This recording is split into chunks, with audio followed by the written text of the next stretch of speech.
Dear students, in the last class we have seen four concepts and today we will see one more, that is sine function as series.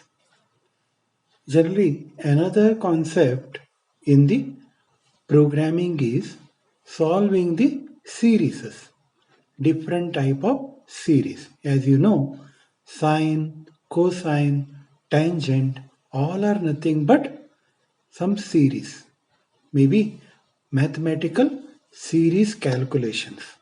And here for the algorithmic understanding, we are studying about sine function. And the problem is evaluate sine x as a series expansion that is up to n terms. Maybe for example, sine x, that is sine one angle, that is equal to x divided by 1 factorial minus x raised to 3 divided by 3 factorial plus x raised to 5 divided by 5 factorial minus x raised to 7 divided by 7 factorial plus so on to n terms. Okay? And we will see how that problem is. So we can say that when this problem is given, we can observe this sine x is at the top in the numerator, that is x raised to 1, x raised to 3, x raised to 5, x raised to 7, and at the denominator 1 factorial, 3 factorial, 5 factorial, and 7 factorial. That means whatever the raised to number is here, exponential number is here, the same thing is acting as a factorial in the denominator. That is the concept of sine series. And one more thing we can observe, the first term is positive, second term is negative, again third term is positive, again fourth term is negative. That means one term is positive and the second term is negative. Okay, that is the concept of sine series. So we can say that x raised to I divided by I factorial, that is nothing but x divided by 1 into x divided by 2 into x divided by 3 up to x divided by I for I greater than or equal to 1.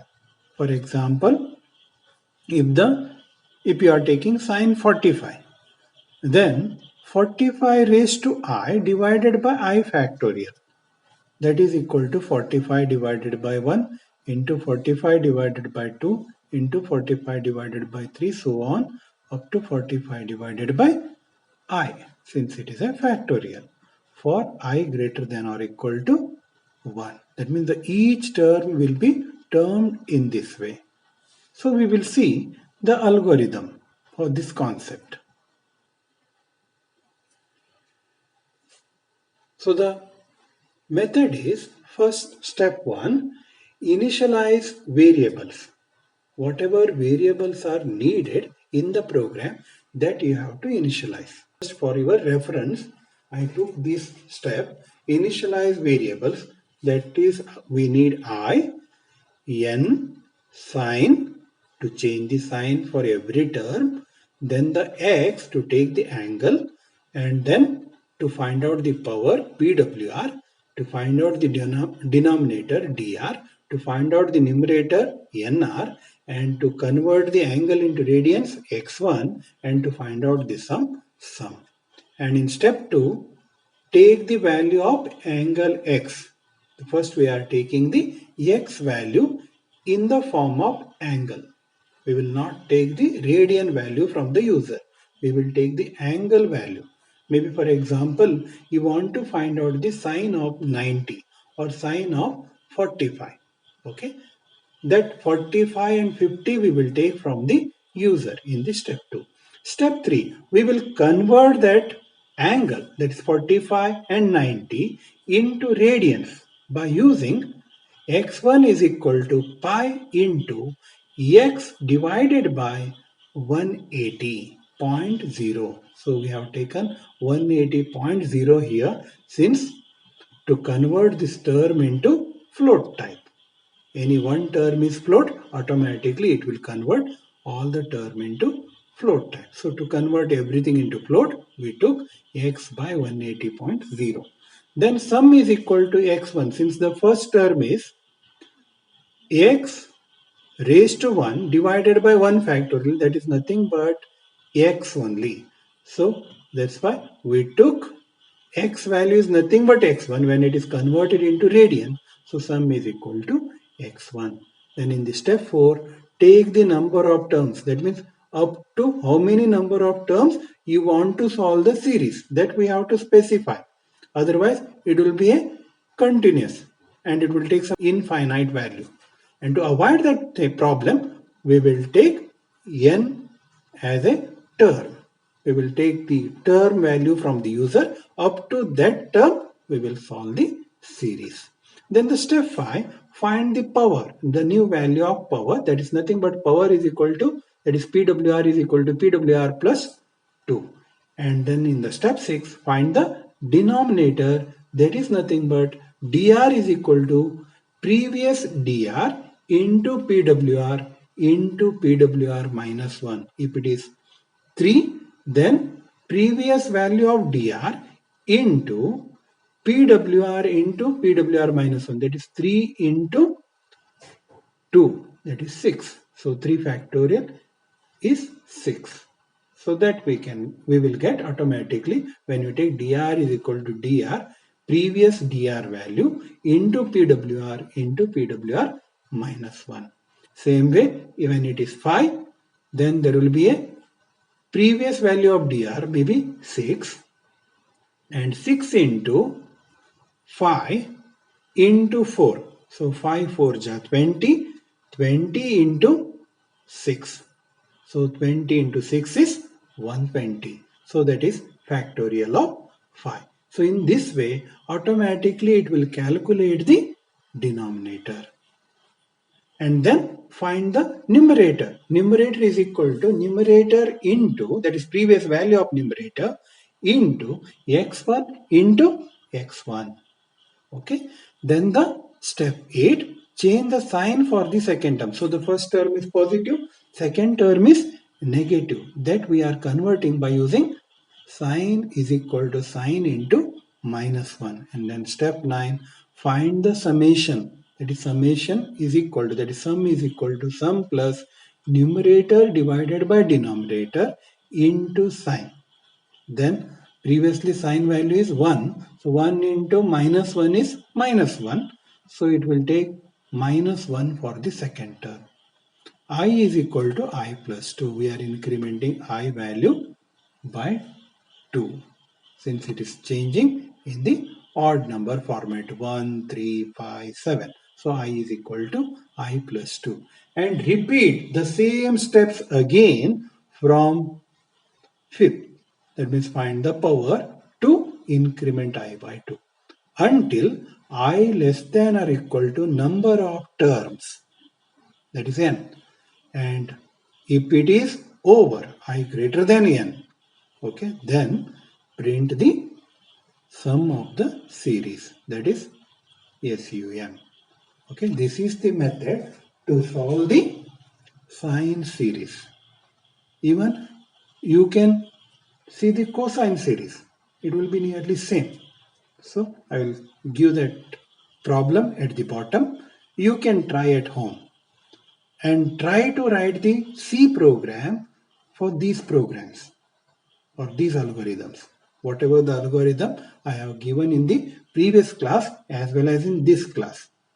Try to write the C program for these algorithms. By that you will understand how the concept is. Then the Fibonacci series. The problem is generate and print first n terms of Fibonacci sequence which looks like 0, 1, 1, 2, 3, 5, 8, 13. And you know about Fibonacci. First two terms we will take.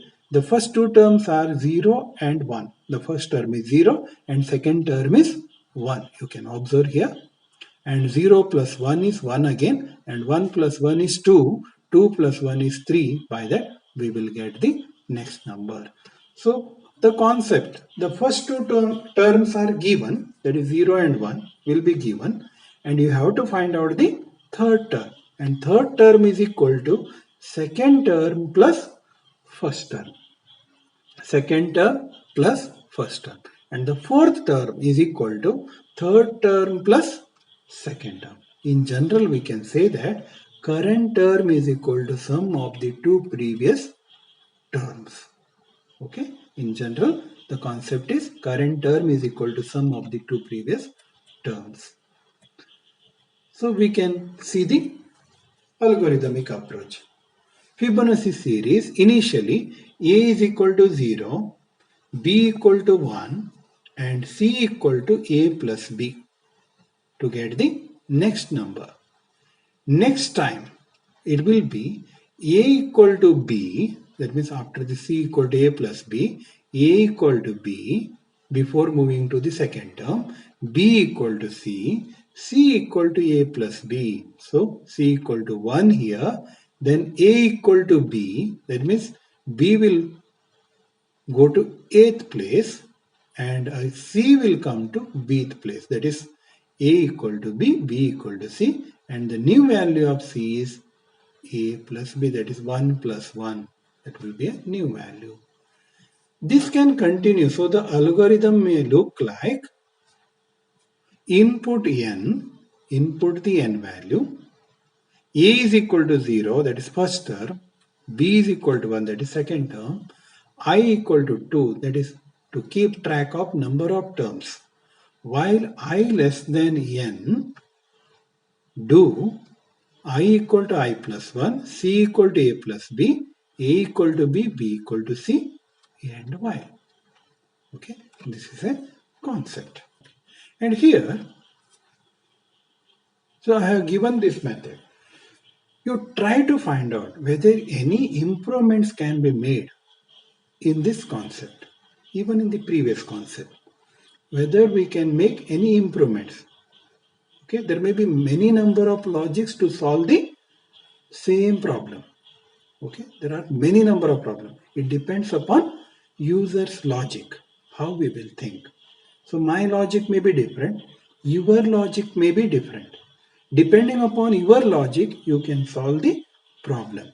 So it's not like sir has given this type of concept, we have to solve in this method. It is not like that. You can solve the problem in your own way, but there must be exact output. Thank you, students.